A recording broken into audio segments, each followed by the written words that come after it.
6 plus root 8 এবং 3 minus root 2 এর মধ্য সমানুপাতি নির্ণয় করো। দেখো ভাই একটা জিনিস বোঝো, এই যে রুট 8 না, এই যে রুট 8 না, ভালো করে বোঝো। রুট 8 কে আমরা কি লিখতে পারি? Everyone attention please. রুট 8 কে আমরা লিখতে পারি 2 দুগুণে 4, 4 দুগুণে 8। লিখতে পারি কি পারি না? বলবে হ্যাঁ স্যার লিখতে পারেন। রুট 8 কে আমরা 2 গুণ 2 গুণ 2 লিখতে পারি। এরপরে স্যার আমরা তাহলে দেখুন, এই দুটো দুইয়ের জন্য আপনি আমার প্রচুর শিখেছেন, এই দুটো যে দুইয়ের জন্য একটা 2 স্যার বেরিয়ে যাবে, আর এই দুই তো রুটের মধ্যে রয়েছে, বেরোতে পারছে না, বেরোতে পারছে না, তাই ও রুটের মধ্যে থেকে যাবে। তাহলে রুট 8 মানেই হচ্ছে 2 রুট 2। রুট 8 মানেই হচ্ছে 2 রুট 2। এটা বুঝতে হবে, যে এটা বুঝবে না সে কিন্তু অঙ্ক করতে পারবে না। রুট 8 নিয়ে অঙ্ক করলে হবে না। রুট 8 মানে এখানে 2 রুট 2 বসাতে হবে। 8 মানে 2 দুগুণে 4, 4 দুগুণে 8, এই দুটো দুইয়ের জন্য একটা 2, এই হচ্ছে আমার root 2, 2 root 2, 2 root 2, 2 root 2, 2 root 2, ঠিক আছে। 6 প্লাস 2 রুট 2 হলো, লিখলাম। আর এখানে দেখো 3 minus root 2, 3 minus root 2, 3 minus root 2। আচ্ছা, একটা কাজ করো, ঠিক লাস্ট কোশ্চেনের মতন আমরা করবো। এর আগের কোশ্চেনটা দেখো জিডিতে আসা কোশ্চেন আমরা সলভ করেছি, সেম টাইপের কোশ্চেন এটা জিডিতে এসেছিল। সেম টাইপের কোশ্চেন দেখো এটা জিডিতে দিয়েছিল, আর একই টাইপের কোশ্চেন দেখো আমাদের কিন্তু সিজিএল এ দিয়েছে। একই টাইপের কোশ্চেন, হালকা প্যাচ, আর কিছু না। একই রকম ভাবে আমি বলেছি এই টাইপের কোশ্চেনের ক্ষেত্রে ফার্স্ট তুমি কমন নাও। এই দুজনের মধ্যে কি কমন পাচ্ছ? 2 কমন পাচ্ছ, কারণ 6 এর মধ্যে 2 আছে, 3 দুগুণে 6, আর 2 রুট 2 এর মধ্যেও 2 আছে, তাহলে দুজন থেকে 2 কমন নিয়ে নাও। তাহলে কত? 3 প্লাস রুট 2 হচ্ছে, এই যে 3 দুগুণে 6 ভাই, 2 আর রুট 2 গুণ করলে 2 রুট 2, কোনো কথা হবে না। চলো এখানে 3 মাইনাস রুট 2 যেমন আছে তেমন থাক, 3 মাইনাস রুট 2 যেমন আছে তেমন থাক, ঠিক আছে। আচ্ছা, আমরা যেহেতু মধ্য সমানুপাতি নির্ণয় করছি, তাই রুট দেবো। আমরা জানি, শিখেছি, বুঝেছি আগের ক্লাসে, ঠিক আছে। যে আগের ক্লাস করনি সে আজকের ক্লাস ভাই করবে না, একটাই কথা। আচ্ছা, তাহলে এরপরে দেখো আমরা খেলবো এখানে, ভালো করে বোঝো এভরিওয়ান। এখানে 2 এর জায়গায় 2 থাক, গুণ দিয়ে রাখো। আমাকে প্রত্যেকে বলো দেখি চ্যাট বক্সে, এইটুকু ক্যালকুলেশন করলে কি আসবে? 3 plus root 2 into 3 minus root 2, 3 plus root 2 into 3 minus root 2, আগের ক্লাসে শিখিয়েছি। 3 plus root 2, 3 plus root 2 into 3 minus root 2 কে ক্যালকুলেশন করলে আমাদের ছোটবেলার ফর্মুলা পড়ে আছে, এটা এ, এটাকে বি ভাবো যদি, a plus b into a minus b, a plus b into a minus b, a plus b into a minus b, কিসের formula? A square minus b স্কোয়ারের ফর্মুলা। এ বলতে 3, এ স্কোয়ার মাইনাস বি বলতে root 2, root 2, root 2 b square. Calculation করলে কত আসছে? 3 এর square 9, আর রুটের whole square 2, 9 থেকে 2 বিয়োগ করলে কত হচ্ছে? 7। এগুলো মাইন্ডে হবে, মাইন্ডে হবে, আমি শেখার জন্য করছি। তাহলে আসছে কত? এখান থেকে পুরো 7, কোনো কথা হবে না। আসছে কত? 7, 7, 7, গল্প শেষ। তাহলে 7 দুগুণে রুট 14। সত্যি কি কঠিন? খুব সোজা কোশ্চেন। আমি যে এই যে ভাই কি বলতো, এখানে এই যে রুট 8 কে যে 2 রুট 2 লিখবে না, তার অঙ্ক লাইনে আসবে না। ঠিক আছে, সিজিএল আসা কোশ্চেন একটা করলাম, জিডিতে আসা কোশ্চেন করলাম, সেম টাইপ, কোনো পার্থক্য নেই। একই টাইপের কোশ্চেন মাধ্যমিক পাস যোগ্যতা দিয়েছে। এ আর বি এর মধ্য সমানুপাতি নাকি সি? আচ্ছা, এটুকু আগে লিখি। এ আর বি এর মধ্য সমানুপাতি নাকি সি? আচ্ছা, এ আর বি এর মধ্য সমানুপাতি। আচ্ছা, এ আর বি এর মধ্য সমানুপাতি মানে কি? রুট এ বি, তাই না? মধ্য সমানুপাতি মানেই তো গুণ করে রুটের মধ্যে দেওয়া। এটা মানে নাকি সি বলছে, সি। খুব ভালো কথা। তাহলে এখান থেকে দেখো ক্যালকুলেশন করে একটা জিনিস আমরা লিখতে পারি।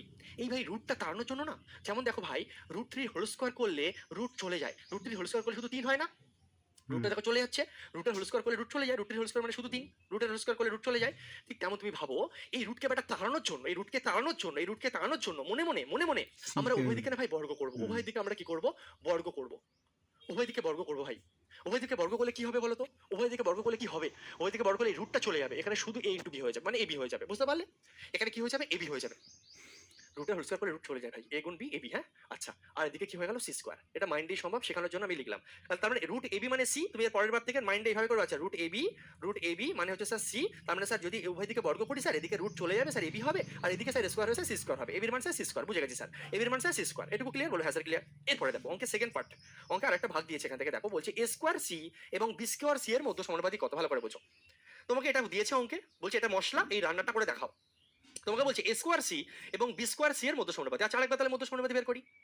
এ স্কোয়ার সি, এ স্কোয়ার সি, এ স্কোয়ার সি এবং বি স্কোয়ার সি এর মধ্য সমানুপাতি চেয়েছে। আচ্ছা ভাই, এ স্কোয়ার সি এবং বি স্কোয়ার সি এর মধ্য সমানুপাতি কি হবে? রুটের মধ্যে থেকে আমরা জানি 2 পিসের জন্য 1 পিস বেরিয়ে যায়। এ দেখো 2 পিস আছে, 1 পিস বেরিয়ে যাবে। বি দেখো 2 পিস আছে, 1 পিস বেরিয়ে যাবে।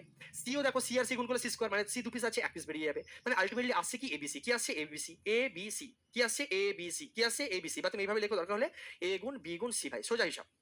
ফাইনাল টাচ, অঙ্ক হয়ে গেছে। Final touch. দেখো, তুমি একটা কাজ করো, এবির মান তোমার কাছে কি দেওয়া আছে? C square. এবি মানে কি? C square. তাহলে এবির জায়গায় তুমি সি স্কোয়ার বসাতে পারো, আর এই যে সি যেমন আছে থাকলো। সি স্কোয়ার আর সি গুণ করলে এখানে কিছু নেই, মানে 1 আছে। কটা সি হচ্ছে? 3টে সি হচ্ছে, c cube. C cube, answer complete, option c. কত সুন্দর কোশ্চেন, সহজ কোশ্চেন, ভেরি গুড। প্রত্যেকে সঠিক উত্তর দিচ্ছ, বহুত খুব। আমরা শিখবো না, আমরা ভ্যারাইটিও প্র্যাকটিস করবো। সেই ভ্যারাইটি প্র্যাকটিস এখন চলছে। 4 স্কোয়ার এবং এক্স এর মধ্য সমানুপাতি যদি 1/5 হয়, তাহলে এর একটি ধনাত্মক সংখ্যা, তাহলে এক্স এর মান বের করো ভাই। এ স্কোয়ার এবং এক্স এর মধ্য সমানুপাতি 4 স্কোয়ার মানে 4 স্কোয়ার এবং এবং এক্স এর মধ্য সমানুপাতি কত কোশ্চেনে বলছে 1/5। তোমাকে উত্তরে কি চেয়েছে ভাই? তোমাকে উত্তরে চেয়েছে এখানে সিম্পল, তুমি ভাই এক্স এর মান বের করো। কি চেয়েছে? এক্স এর মান বের করো। এক্স কত? খুব সোজা, ক্যালকুলেশন করলেই এক্স এর মান বেরোবে।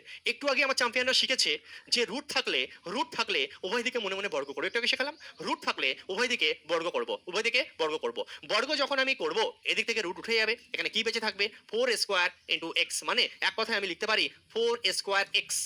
ওকে, কারণ রুটটা ভাই উঠে যাবে, এদিকে বর্গ করলে রুট উঠে যাবে, এদিকে বর্গ করলে কত আসবে মনে মনে? এটা বর্গ করলে কি আসে ভাই? মনে মনে বর্গ করলে কি আসছে ভাবো? 1² 1, বর্গ করলে উপরেও বর্গ করতে হয়, নিচেও বর্গ করতে হয়। আর 5 তার হোল স্কয়ার করলে কি হবে দেখো? 1/5 তার হোল স্কয়ারের মানে কি? 1 কে 1, আর নিচে দেখো 5 তার হোল স্কয়ার মানে কি? 5 5 25, আর এর স্কয়ার এই যে 25 স্কয়ার হয়ে গেল। 5 5 25, এই যে স্কয়ার 25 স্কয়ার, 1/25 স্কয়ার, 1/25 স্কয়ার। খুব ভালো কথা স্যার, বুঝলাম, শিখলাম, খুব ভালো কথা। চেয়েছে কি আমার এক্স এক্স এক্স। মনে রাখবে মাঝখানে সমান সমান থাকলে কোনাকুনি ভাই কি হয়? কোনাকুনি গুণ হয়। এখানে একের জায়গায় এক থাকলো, এখানে এক্স কে ফেলে রাখো, বাদ বাকি 4² কে কোনাকুনি গুণ করে এখানে পাঠিয়ে দাও, কারণ উত্তরগুলো সব ভগ্নাংশ আছে। ও ভাই সাহেব আরেকবার, এখানে যে 4² আছে না, মাঝখানে সমান সমান থাকলে কোনাকুনি গুণ, তাহলে এখানে আমি এক্স কে শুধু রাখছি। 4² শোনা, তুমি নিচে যাও, এর সঙ্গে গুণ হও, যাও এর সঙ্গে গুণ হও। আচ্ছা, যখন 4² আর 25² গুণ হবে, 4 25 কত? 100। আচ্ছা, স্কোয়ার আর স্কোয়ার গুণ করলে 4টে হয়ে যাচ্ছে, মানে a⁴ 1/100 a⁴। অপশন এ হচ্ছে রাইট অ্যান্সার। কত সুন্দর কোশ্চেন, প্রত্যেক অ্যান্সার দিয়েছো, ভেরি ভেরি গুড। ঠিক আছে, জিএল 2024 প্রিলি সিজিএল, খুব সুন্দর কোশ্চেন, খুব সুন্দর কোশ্চেন। 1.21 ও 0.09 এর মধ্য সমানুপাতির সাথে 1.16 ও 0.36 এর মধ্য সমানুপাতির অনুপাত বের করো। ভাই একটা কোশ্চেনের মধ্যে দুটো কোশ্চেন ঢুকিয়ে দিয়েছে, দুবার মধ্য সমানুপাতি বের করতে হবে, তারপরে যে উত্তরগুলো আসবে তাদের রেশিও বা অনুপাত চেয়েছে। ভাই সিম্পল, ঠিক আছে? তাহলে তোমাকে চেয়েছে কি একবারে উড়াবো, দেখো তোমাকে চেয়েছে কি, তোমাকে চেয়েছে 1.21 ও 0.09, 1.21 ও 0.09 এর মধ্য সমানুপাতির সাথে এর সাথে তোমাকে অনুপাত বের করতে বলেছে। আর কার বলছে? 0.16 ইন্টু 0.36। এই দুজনের ভাই মধ্য সমানুপাতি নির্ণয় করতে দিয়েছে, ঠিক আছে? মধ্য সমানুপাতি রেশিও, এর মধ্য সমানুপাতি এবং এর মধ্য সমানুপাতির অনুপাত। দেখো তুমি একটা করতে পারো, এর মধ্য সমানুপাতি বের করো, তারপরে ক্যালকুলেশন করো, সেটা করতে পারো।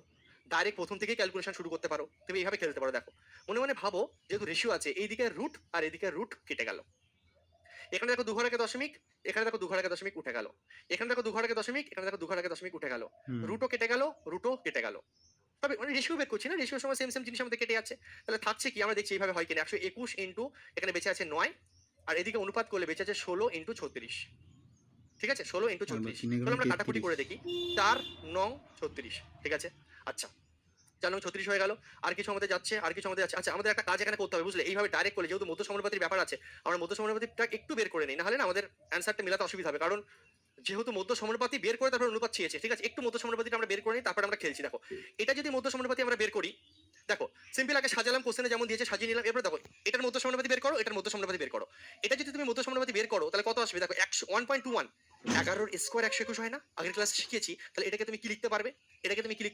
এই 121 থেকে কি বেরোবে? 1.1 বেরিয়ে যাবে না? কেন স্যার? আরে ভাই 1.21 মানে 121 মানে 11 11 121। চলো আমি দেখিয়ে দিচ্ছি, বাচ্চাদের মতো দেখিয়ে দিচ্ছি। নাও, আমি বলতে চাইছি 121 মানে 11 গুণ 11 121 হয় তো? এবার এখানে 2 ঘর আগে দশমিক, আগের ক্লাসে বলেছিলাম, তাহলে 1 ঘর আগে করে দশমিক বসাবে, এটা হয়ে গেল। হ্যাঁ, আচ্ছা 0.09 কে তুমি লিখতে পারো 0.3 ইন্টু 0.3। ঠিক আছে, এই দিকটা হয়ে গেল। আচ্ছা চলো এই দিকটাও করে ফেলি একবারে, চলো তোমাদের জন্য একটু ভেঙে ভেঙে দেখাচ্ছি। 16 কে তুমি লিখতে পারো কি 0.4 ইন্টু 0.4, অনুপাত চিহ্ন দাও, এটা হচ্ছে 0.6 ইন্টু 0.6, 6 6 36, তাই জন্য হয়ে গেল। এবার তাহলে কি আসবে বলো? এখানে এই 2 পিস 1.1 এর থেকে 1 পিস 1.1 বেরোবে তোমার, এখানে 0.3 আর 0.3 থেকে 1 পিস 0.3 তোমার বেরিয়ে যাবে। রেশিও চিহ্ন দাও, এদিক থেকে কি বেরোচ্ছে দেখো, 0.4 দুটো থেকে একটা বেরোবে, আর এখানে দেখো 0.6 2 পিসের জন্য 1 পিস বেরোবে। ব্যাস, এবার তুমি রেশিও করে দাও, দেখো এখানে 1 ঘর 2 ঘর, এখানে দেখো 1 ঘর 2 ঘর কেটে গেল। ঠিক আছে, এখানে আসছে তাহলে 3 11 33, আর এখানে দেখো 4 6 24। ঠিক আছে, কাটাকুটি যাচ্ছে, এখনো 3 11 33, 3 8 24, 11:8। অপশন এ হবে রাইট অ্যান্সার, 11:8। ক্লিয়ার? বলবে হ্যাঁ স্যার, পুরো ক্লিয়ার? আচ্ছা, এখানে গুণ চিহ্ন হবে, ঠিক, এটা গুণ চিহ্ন হবে। 11:8 হবে আমাদের রাইট অ্যান্সার। ক্লিয়ার প্রত্যেকে বলে? হ্যাঁ স্যার পুরো clear, no problem, no doubt. ঠিক আছে, তুমি যদি এইভাবে না করতে চাও, তুমি আগে এই দুজনে বের করে নাও, তারপরে এই দুজনে বের করো, তারপরে শেষে গিয়ে করো, তাও হবে, কোনো অসুবিধা নেই। ঠিক আছে, চলো চলো এগিয়ে যাই। সিজিএল আসা question back to back. Next, এটাও সিজিএল 2024। ফুল কনফিডেন্স আসবে যখন আমরা ব্যাক টু ব্যাক সিজিএল এর কোশ্চেন করে নিচ্ছি না, আমাদের কনফিডেন্স চলে আসছে পুরো হাই লেভেলে। আচ্ছা, আমরা সেঞ্চুরি পার করে 102 নম্বর কোশ্চেনে চলে এসেছি।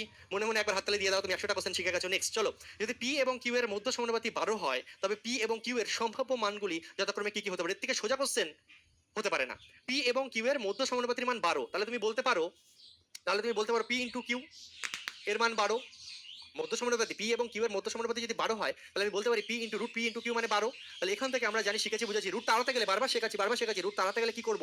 উভয় দিকে বর্গ করব, উভয় দিকে বর্গ করলে এদিকে রুটটা উঠে যাবে, এদিকে রুটটা উঠে যাবে মানে পি ইন্টু কিউ হয়ে যাবে। এদিকে রুটটা উঠে যাচ্ছে, এদিকে রুটটা উঠে যাচ্ছে, পি ইন্টু কিউ হয়ে যাচ্ছে।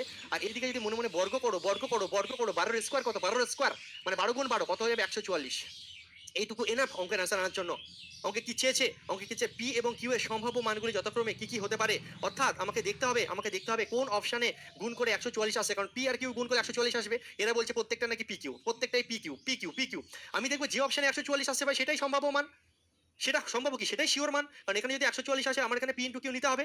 পি ইন্টু কিউ দেখো, 6 আর 24 গুণ করে 144 চলে আসছে। 4 4 24 4 হাত রইলো 2, 6 2 12 দিয়ে 14। আর কোনো অপশন 144 আসছে না, তুমি গুণ করে দেখো। 3 24 4 হাত রইলো 2, 3 3 9 2 11 আসছে না। অপশন এ হবে না, 144 আসছে না। অপশন বিও হবে না, অপশন সিও হবে না।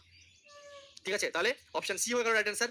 সিজিএল এ দেখো কত সোজা কোশ্চেন দিয়েছে, শুধু বুদ্ধি করে হয় ব্যাপারটা। অনেকে এই ছোট ক্যালকুলেশনটাই জানে না, যে রুট থাকলে কি করতে হয়। যার কারণে অঙ্কটা মনে হয় কি না কি কঠিন। ভাই এক্সামে ইজি কোশ্চেন আসে একটা পেপারে, মডারেট কোশ্চেন আসে, টাফ কোশ্চেনও আসবে। তুমি যদি ইজি কোশ্চেনই না পারো, তাহলে কি করে হবে ভাই? কমসে কম ইজি আর মডারেট গুলো তো পারতেই হবে, নাহলে সিলেকশন কোনোভাবেই হতে পারে না। Next back to back CGL 2024 আবার প্রিলি এক্সাম আসা কোশ্চেন 103 নম্বর কোশ্চেন। 18 এবং এ এর মধ্য সমানুপাতি হলো 30, তাহলে এ এর মান নির্ণয় করো। খুব সোজা, তোমরা আমার আগে করো।